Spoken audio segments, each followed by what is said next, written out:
80s காலகட்டங்களில் வந்து உறவுகள்கிட்ட ஒரு அவ்வளோ அன்பு இருந்தது. ஏன் உண்மையை சொல்லப்போனால் டைவர்ஸ்லாம் அந்தளவுக்கு ஒன்றும் நடக்காது. இப்போ ரேஷன் கடையில் கூட்டம் இருக்க இல்லையோ, உங்களுக்கு அங்கே கோர்ட்டில் தான் கூட்டம் ரொம்ப அதிகமாக இருக்குது. ஒரு அம்மா வந்திருக்காப்புல, வந்துட்டு இப்படி அம்மா யார்கிட்ட அம்மா கிட்ட வந்து கதை, அம்மா அவங்க கூட வாழவே முடியாதுமா, நீ என்ன மாப்பிள்ளை பார்த்து வந்திருக்கா, அவன் மனுஷனே கிடையாது தெரியுமா, அவனை கொன்னாலும் எனக்கு ஆத்திரம் தெரியாது, கொன்னாலும் ஏமா அவனை கொலை பண்ணிட வேண்டியதான், அவன் அம்மா கறி பதறிட்ட கொலை பண்ணிட வேண்டியதானே, ஐயோ அப்படின்னு ஒன்று ஆனால் போலீஸில் மாட்டிடக்கூடாது. ஓ இது வேறையா, அப்போ ஒன்று பண்ணு, நீ வந்து நல்ல ட்ரெஸ்ஸை போட்டுக்க, நல்ல சாப்பாடு சமைச்சு அவன் என்ன ஏசினாலும் நீ வந்து என்ன கண்டுக்காத, இந்த மஞ்சள் பொடியை வச்சுக்க, டெய்லி சாப்பாட்டில் கலந்துரு, 30வது நாள் ஆள் அவுட்டு.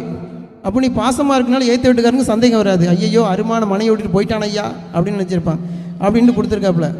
ஒரு 25 நாள் தாண்டிச்சு, அவன் இல்லாமல் வாழ முடியாதுமா, அவன் நான் என்னவோ நினச்சேன், அவர் தான் தப்பு பண்ணுறான்ட்டு, நான் தாம்மா அவனை பாடாப்படுத்தியிருக்கேன், இப்போ நான் நீங்கள் சொன்னதெல்லாம் கேட்டுட்டு செஞ்சேன், ரொம்ப எம்மன் அவ்வளோ பாசமாக இருக்கார், இப்போ என்ன செய்கிறது, நீங்கள் வேறு மஞ்சள் பொடி தந்துட்ட, இவன் இன்னும் 25 நாள் தாண்டிட்டு என்ன செய்கிறது, ஒன்றும் கவலைப்படாத, அது சாதா மஞ்சள் பொடி தான், இவ்வளோ தான், கொஞ்சம் விட்டு கொடுத்தா அங்கே என்ன வந்துட போகுது.